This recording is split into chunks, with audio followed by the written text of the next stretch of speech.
do profeta Ezequiel, capítulo 37, versículo 5, versículo 8 e versículo 10. Enquanto os irmãos localizam, gostaria de dizer: a minha filha, com 6 anos de idade, num culto de doutrina, numa terça-feira à noite fria lá na nossa igreja, foi batizada com o Espírito Santo, meus irmãos. Então o Espírito Santo ainda enche quem estiver disposto a recebê-lo. Ezequiel capítulo 37, versículo 5, versículo 8 e versículo 10. Enquanto os irmãos localizam, eu peço total atenção para os irmãos quando a palavra estiver sendo ministrada, principalmente nos primeiros 10 a 15 minutos, que eu costumo dizer que assistir uma pregação é como assistir um filme de ação. Se nós não prestarmos atenção nos primeiros 15, 10 minutos, que se chama introdução, quando começa a ação no filme, quando começa a agitação, as pessoas começam a prestar atenção. E vocês percebem que a pessoa que presta atenção só no meio do filme não consegue entender o filme por inteiro. Aí a pessoa depois pode perguntar assim: o filme foi bom? Foi bom, mas foi sobre o quê? Esse sobre o quê é introdução. Certa vez eu levei minha cunhada conosco, mora lá em Mendes. Ela assistiu a pregação, a igreja foi impactada, foi cheia. E eu perguntei para ela: foi bom? Ela foi, mas foi sobre o quê? Ela não soube explicar o sobre o quê, porque ela não estava prestando atenção. Quem encontrou Ezequiel 37, diga amém. Amém. Assim diz a palavra do Senhor. Assim diz o Senhor Jeová a estes ossos: eis que farei entrar em vós o Espírito, e vivereis. Versículo 8. E olhei, e eis que vieram nervos sobre eles, e cresceu a carne, e estendeu-se pele sobre eles por cima, mas não havia neles Espírito. Versículo 10. E profetizei, como ele me deu ordem. Então o Espírito entrou neles, e viveram, e puseram em pé um exército grande em extremo. Podeis sentar, glorificando o nome do Senhor. O 37 é uma visão que fala muito conosco, e também é uma palavra muito conhecida com os irmãos, entre os irmãos. Eu não vou sair muito do assunto, vou trazer o que o Espírito Santo trouxe ao meu coração. Podemos entender muito bem no versículo 1 do capítulo 37, que quando Ezequiel descreve este acontecimento, podemos entender que foi Deus que levou Ezequiel em espírito para o meio de um vale, que estava cheio de ossos. Esses ossos estavam sequíssimos. Mas podemos entender e ter em mente muito bem que no versículo 1 foi Deus que levou Ezequiel até um vale que estava cheio de ossos. Podemos entender que tem muitos cenários, muitos vales, muitos desertos que nós passamos, que foi Deus que nos leva, é Deus que nos leva em diversas situações. Tem cenários, tem desertos, tem situações e ocasiões que quem nos leva é Deus, quem permite é Deus, com um propósito lá na frente. Podemos ver muito bem, para vocês verem que eu não estou falando heresia. No livro de Jó, um homem de Deus, que tinha intimidade com Deus, oferecia sacrifícios para Deus de madrugada, um homem justo, temente a Deus e que buscava não desagradar a Deus. Passou por um cenário inimigo, até mesmo tocou em diversas áreas da vida dele, mas foi Deus que permitiu o inimigo tocar. Foi tudo por permissão de Deus, porque Deus tinha um propósito em meio às lutas, em meio ao cenário dele lá na frente. Todo cenário difícil que nós passamos é com o propósito de Deus lá na frente. Podemos ver Moisés também, um homem de Deus com um propósito, um libertador, a qual Deus levantou para poder tirar aquele povo que Deus tinha chamado, que Deus tinha escolhido e tirar ele do Egito. Passou pelo seu momento de deserto também. Jesus, o nosso Salvador, o nosso Messias.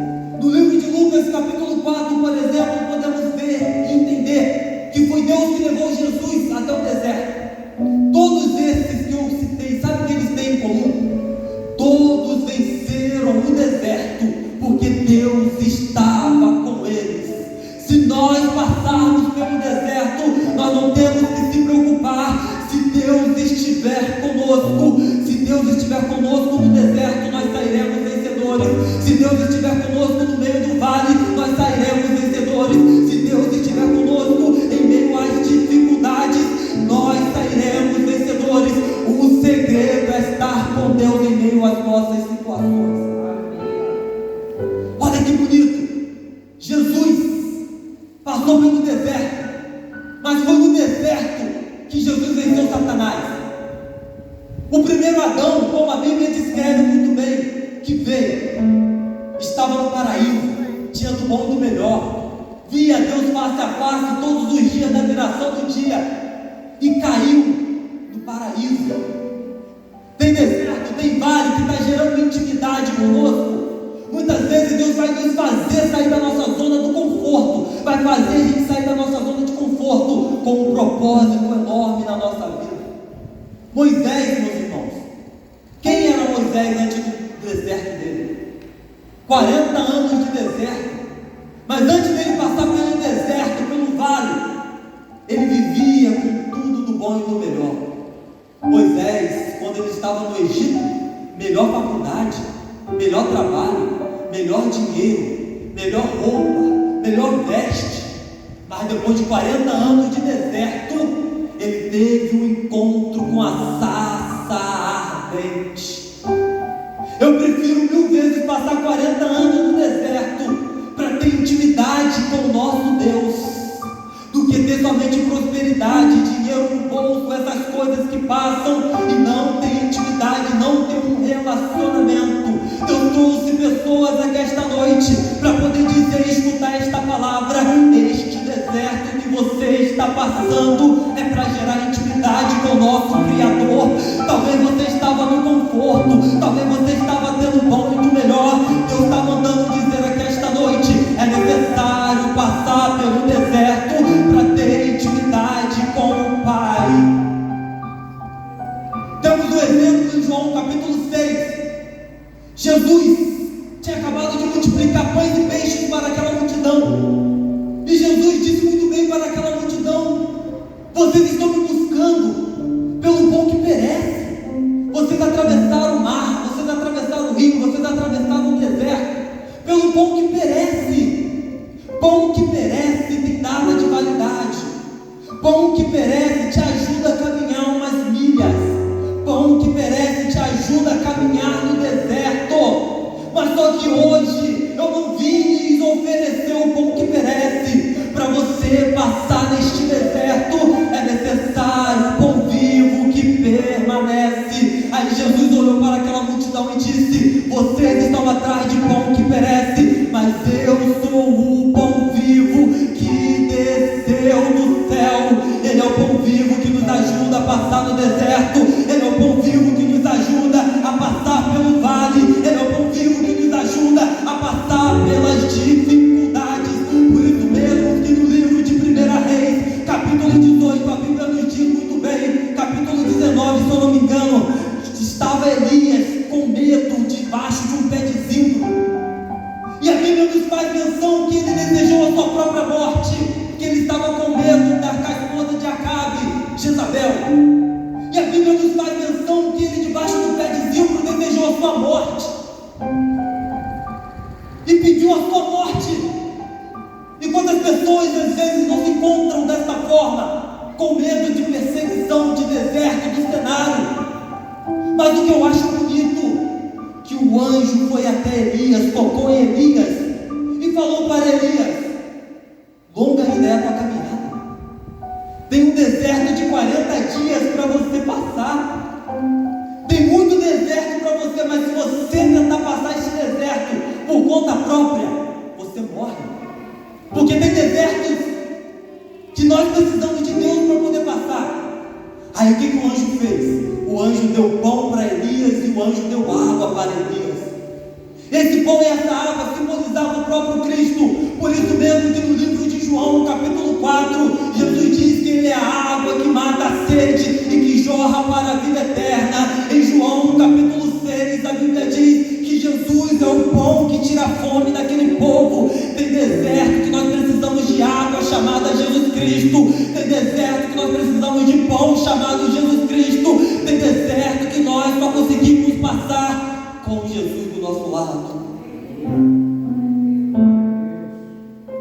O que eu acho bonito também, no versículo 1 mesmo, e no versículo 2, a Bíblia diz que além de Deus levar Ezequiel para o meio de um vale, cheio de ossos e espírito, eu imagino Ezequiel parado no meio da situação e do vale. A Bíblia diz que, e foi Deus que me fez andar por esse vale, cheio de ossos secos. Temos que entender uma coisa, aquele que levou Ezequiel até o vale, foi o que pegou Ezequiel e fez caminhar no meio do vale. Se Deus permitiu você chegar no vale, se Deus permitiu você chegar neste cenário, se Deus permitiu você chegar em alguma dificuldade, saiba muito bem que é Ele que pega nas nossas mãos e nos ajuda a caminhar no meio do vale. Nós não estamos sozinhos. No livro de João, capítulo 14, a Bíblia diz que Jesus disse muito bem para os discípulos: é necessário curvar até o Pai e rogarei ao Pai, e Ele vos mandará um Consolador. Em outras traduções diz: Ele vos mandará um Conselheiro. Em outras traduções diz: Ele vos mandará o Auxiliador. Em outras traduções diz: Ele vos mandará um amigo. Nós não estamos sozinhos. Pode vir deserto, pode vir vale, pode vir dificuldade, nós temos um amigo chamado Espírito Santo, que pega nas nossas mãos e nos ajuda a vencer o vale, nos ajuda a vencer as dificuldades e nos ajuda a vencer o deserto.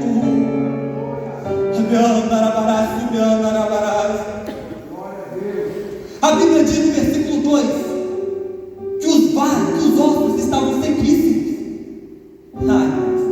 Estes sequíssimos não está aqui à toa, não está aqui por acaso. A Bíblia frisa muito bem: sequíssimos, poderia dizer ossos secos. Porém, a Bíblia faz questão de deixar esta narrativa para a gente: ossos sequíssimos. Está escrito sequíssimos aqui porque naquela época eles acreditavam no poder da ressurreição até o terceiro dia. Eles olhavam se alguém, algum parente deles morresse de repente, eles não enterravam ou não sepultavam o morto, porque eles acreditavam que até o terceiro dia poderia reviver, ressuscitar.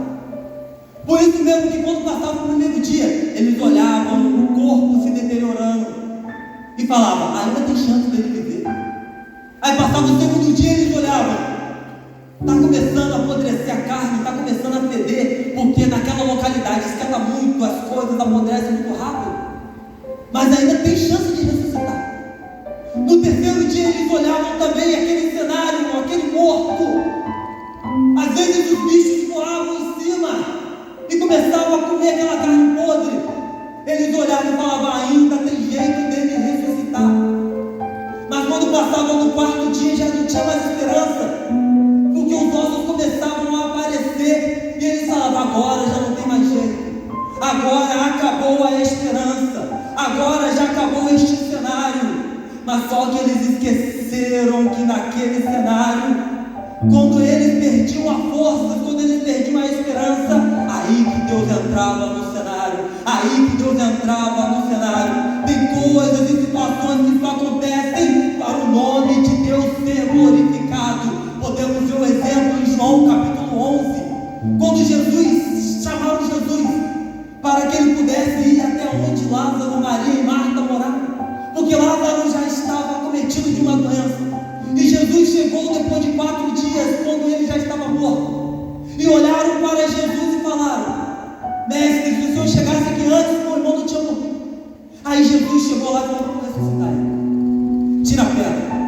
Aí chegou Marta e falou: mas Jesus, já fede, já faz 4 dias, já apodreceu, não tem mais esperança, acabou a esperança, já está morto, já era. Mas só que eles esqueceram de uma coisa: naquele cenário não tinha esperança. Mas só que Lucas capítulo 1, versículo 37 diz que para Deus nada é impossível. No livro de Lucas capítulo 18, versículo 27 diz que as coisas que é impossíveis para o homem, para Deus é possível.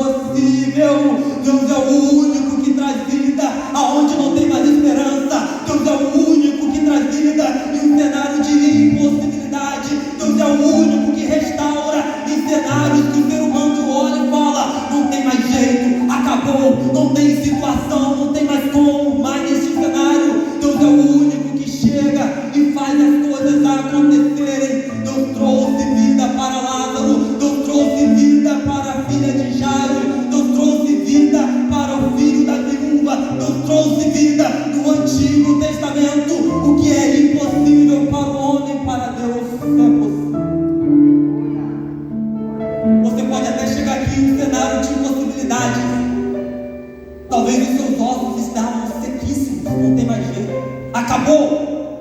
Talvez você chegou aqui pensando: o que eu vou fazer quando chegar dentro de casa? Não tem mais jeito. Mas nós temos que entender uma coisa: que onde Jesus está, algo sobrenatural acontece em nossas vidas. No livro de Marcos, capítulo 5, havia uma mulher com fluxo de sangue, e já fazia 12 anos que ela estava naquele cenário.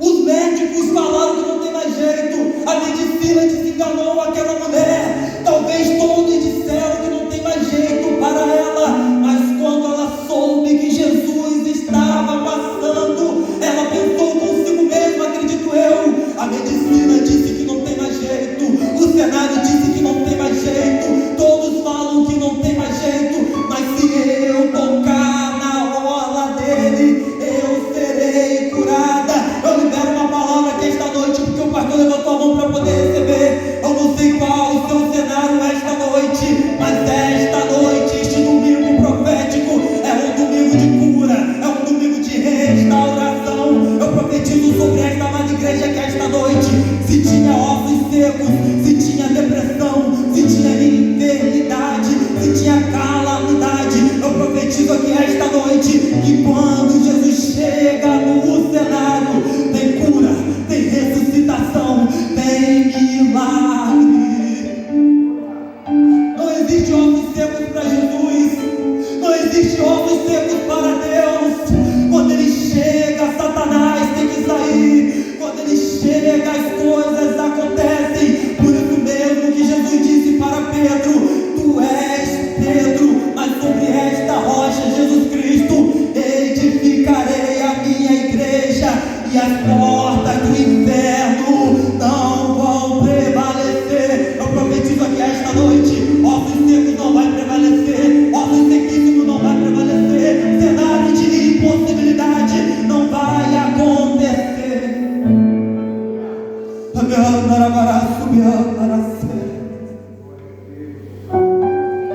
No versículo 3, isso aqui eu acho forte, porque Jesus disse, Deus disse para Ezequiel: poderão viver esses ossos?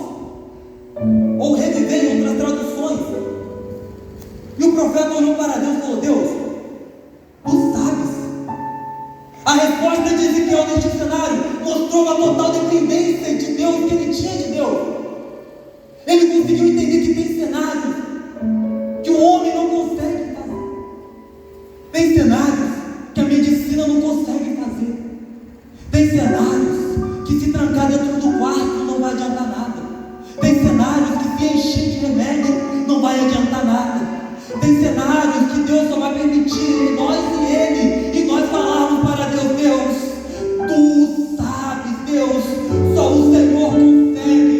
Por isso mesmo que no livro de Apocalipse, capítulo 3, a Bíblia nos frisa sobre a igreja de Filadélfia, uma igreja com pouca força, não negou o nome de Deus. É porque essa igreja conseguiu entender que para poder passar pelo deserto, que para poder passar pelas dificuldades, não é com as nossas forças, é com a força de Deus.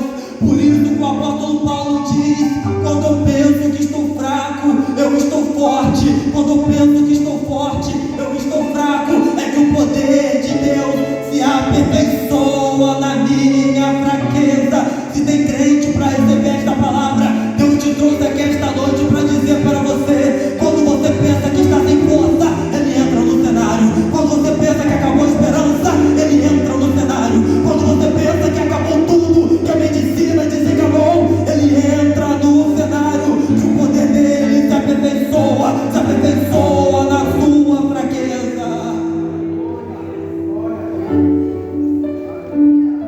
Será que tem crente fraco aqui essa noite? Será que tem crente que entende que nós precisamos dele? É nós que precisamos dele. Ele não precisa de nós. Somos nós que precisamos dele. As pessoas hoje em dia estão invertendo, e eu sei que aqui vocês não são desse jeito. As pessoas esqueceram que somos nós que temos que oferecer culto para Ele. Não é Ele que tem que vir e oferecer culto para nós. É nós que temos que vir com tudo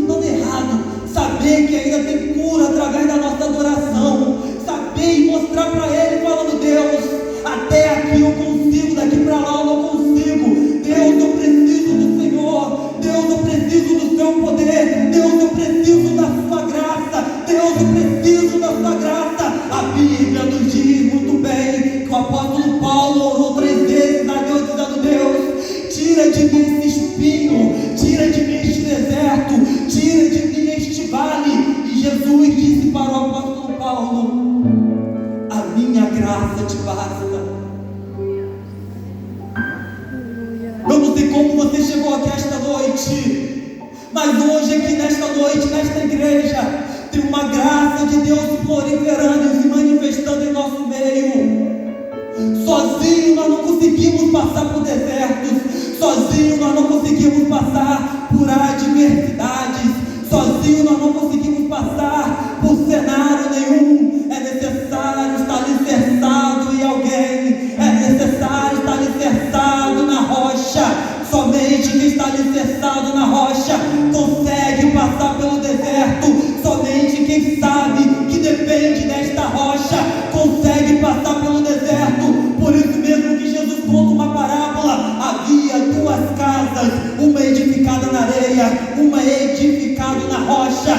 Quem estava alicerçado e edificado na areia, veio o primeiro vento e derrubou esta casa. Mas quem está alicerçado na rocha esta noite, pode vir deserto e você está glorificando, pode vir tempestade e você está glorificando, pode tudo estar errado na sua vida e você está glorificando. É que você conseguiu entender: Jesus é necessário. Eu preciso dele, eu preciso dele, eu preciso dele. No versículo 4, Deus disse para Ezequiel: então profetiza, Ezequiel. Nós somos dependentes de Deus, claro, mas muitas vezes Deus ele vai permitir um cenário adverso na nossa vida para ver se nós realmente confiamos nele por inteiro. A primeira atitude tem que ser nossa. A primeira atitude dentro de um cenário difícil tem que ser nossa. Às vezes Deus está esperando nós agirmos primeiro para ele poder agir por nós. Evangelista, você acabou de falar uma grande heresia. Em 2 Crônicas, capítulo 20, a Bíblia diz que eles, o rei Josafá, estava orando, jejuando com o seu povo, e via inimigos atacar ele, e ele conseguiu entender que tem guerra, que não é contra seres humanos, tem cenário que não é para agir com a nossa mão. E quando o rei Josafá se humilhou e orou, Deus, através de um profeta, desceu ali e falou para o rei: você não tem que entrar nessa peleja, eu pelejarei com você. Quando ele entendeu que Deus ele entra no nosso cenário, mas primeiro tem que ter uma atitude nossa.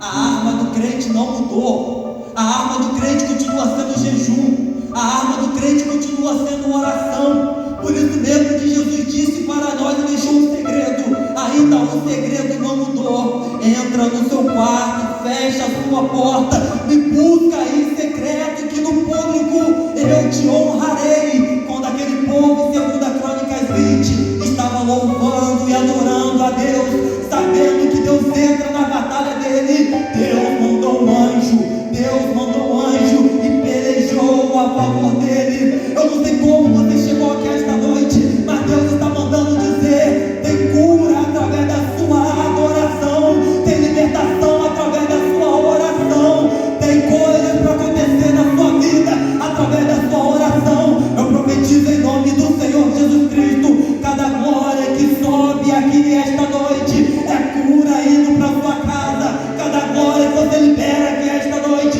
é restauração sobre a sua casa. Cada glória que você solta aqui esta noite, enfermidade, depressão, ansiedade, tem que cair por terra, que nosso Deus é maior.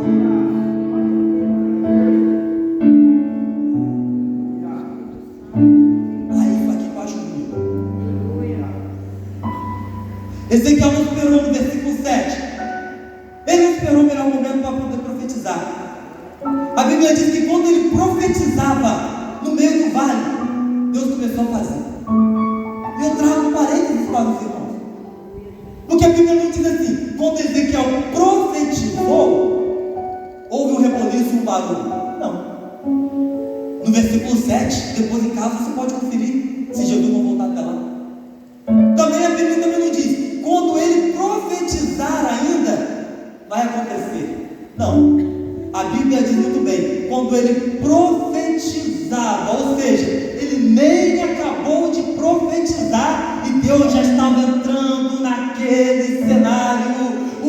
Deus tem para fazer na sua vida, o que Deus tem para fazer no seu cenário, não é para ontem, irmão, lá atrás já está entendendo. O que Deus tem para fazer no seu cenário não é para amanhã, é para hoje, é para agora. Deus marcou este cenário, está dizendo: meus filhos, minhas filhas, profetiza. Enquanto você profetiza, eu estou entrando no cenário. É hoje, enquanto você profetiza, eu estou entrando no cenário.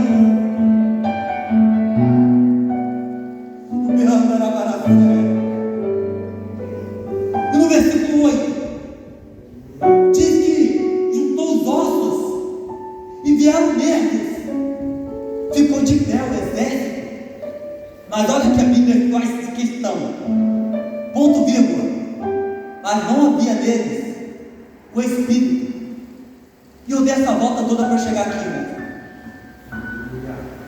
Vejam bem, talvez ficar tanto tempo dentro de um vale tenha tirado algo.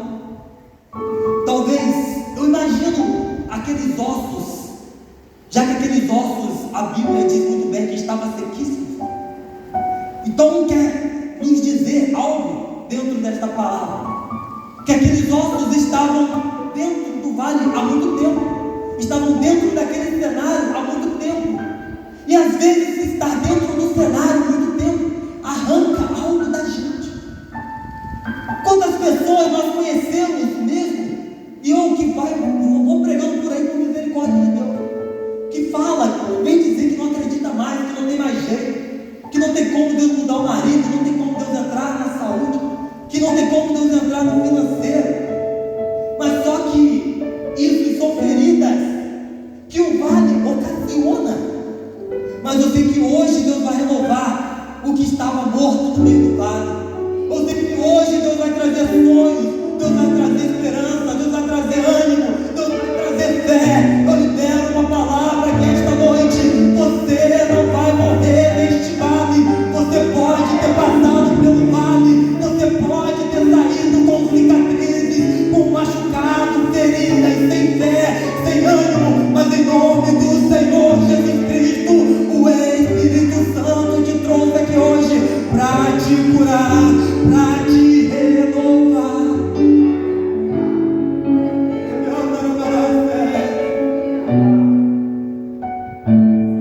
Porque não adianta Deus trazer de volta a vida, mas com algo, faltando algo dentro de nós. E quantas vezes, irmãos, o vale nos arranca o nosso ânimo? E quantas vezes passar por tanto tempo no vale retira a nossa esperança, retira a nossa felicidade?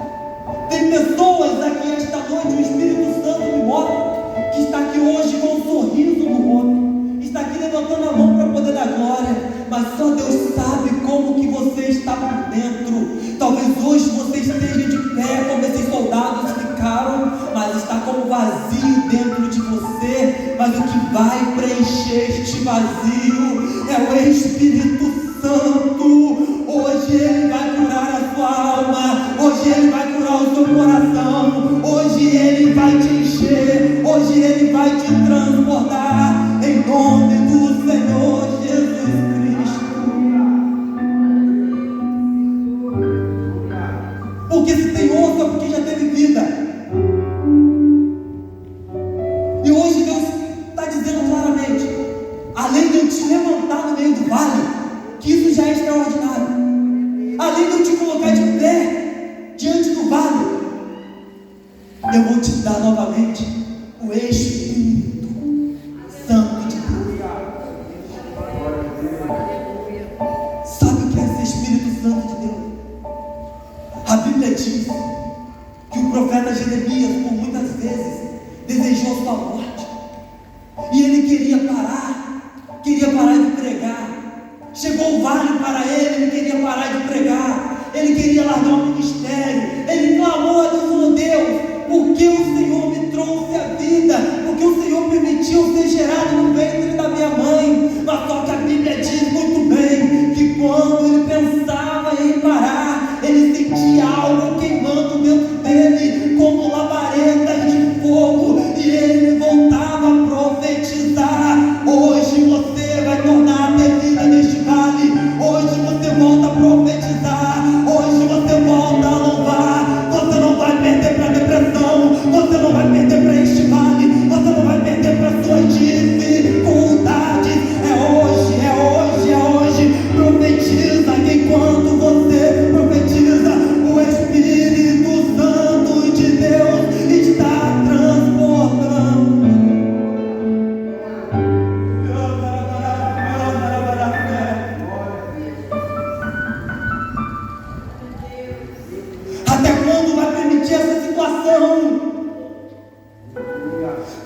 está dizendo: antes de eu mudar o teu cenário,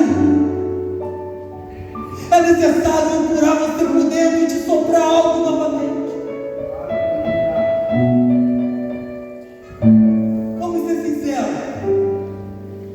Do que adianta Deus dar casa, dar dinheiro, mudar o cenário completamente e estar vazio por dentro, com este vazio subsistencial que tem acometido a nova geração?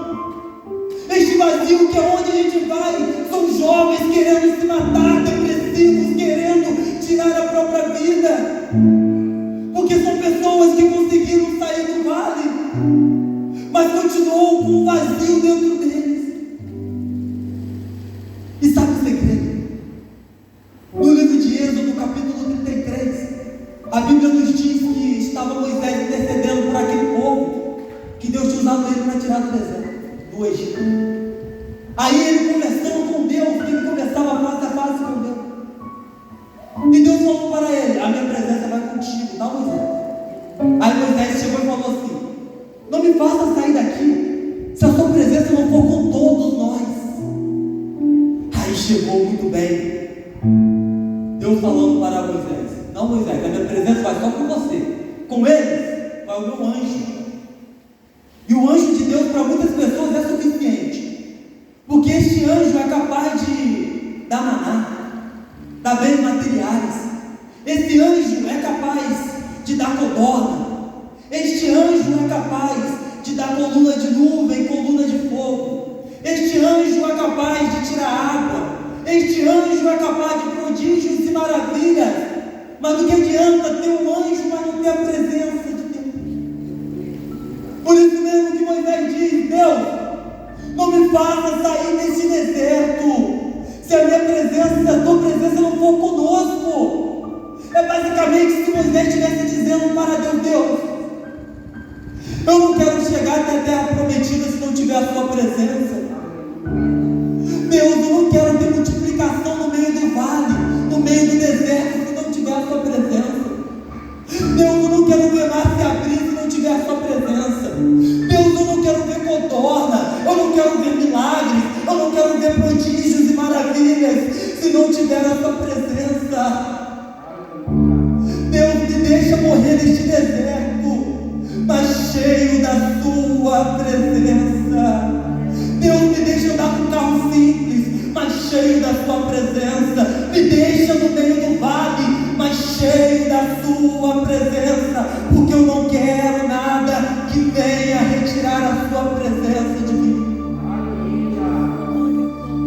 E hoje o Espírito Santo te trouxe aqui para te colocar de pé e te encher com o Espírito Santo novamente, porque Ele está dizendo que tem vales que é só com o Espírito Santo, tem situações que é só com o Espírito Santo. Mas talvez você tenha pensado assim consigo mesmo: Deus, mas eu errei, e agora? E a Bíblia diz muito bem, lá no livro do profeta Jeremias, no capítulo 18, talvez aquele vaso que se quebrou na mão do oleiro, e o oleiro tornou a fazê-lo novamente como ele bem queria fazer. Talvez este vaso se quebrou por causa do deserto. Talvez este vaso se quebrou por causa das dificuldades. Talvez este vaso se quebrou por causa deste cenário. Mas cabeça de pregador, para o oleiro tornar a fazer novamente. Ou imagina o oleiro falando: meu filho, tu está quebrado, mas ainda é meu filho. Tu está quebrado, mas ainda está nas minhas mãos. Tu está quebrado por causa deste deserto, por causa deste vale, mas ainda está nas minhas mãos. Hoje Deus está mandando dizer aqui esta noite: Ele está refazendo vasos que está na mão do oleiro, e o oleiro está em nossos meios, refazendo vasos esta noite. Glória a Deus, aleluia. E por que você acha que Deus está refazendo vaso? Porque você já viu colocar azeite em vaso quebrado? Se colocar azeite em vaso quebrado, vaza. Se colocar azeite em vaso rachado, o azeite vai sair. E a Bíblia diz, no livro de 2 Reis, que havia através da palavra do profeta. E esse azeite se multiplicou de vaso para vaso, vaso para vaso. Então, se esse vaso tivesse rachado, o azeite passaria direto e não teria como transbordar para outros. E quantas pessoas estão no nosso meio, como disse, com aparência de vaso, roupa de vaso, ornamentada, maquiagem de vaso, roupas, ornamentos de vaso, mas por trás e por baixo desse ornamento, com uma rachadura escancarada, escondendo de todo mundo. Mas só que hoje você está na mão do oleiro. Eu não sei o que este deserto, este vale arrancou de você, mas enquanto profetiza, enquanto Ezequiel profetizava, tinha vida naquele cenário. O que estava morto tornou a ter vida, o que estava sem esperança tornou a ter esperança. Hoje o Espírito Santo está refazendo o vaso, e está enchendo com azeite, o azeite que cura, o bálsamo que transforma, o bálsamo que liberta. Em nome do Senhor Jesus Cristo, eu libero uma palavra para a amada igreja. Tem azeite descendo, tem azeite descendo.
quebrada por terra. Hoje a artimanha do inimigo está caindo por terra esta noite. Hoje só tem um pão vivo que desceu do céu. Se o pastor me permite, eu não sei se talvez vai ter alguém corajoso aqui esta noite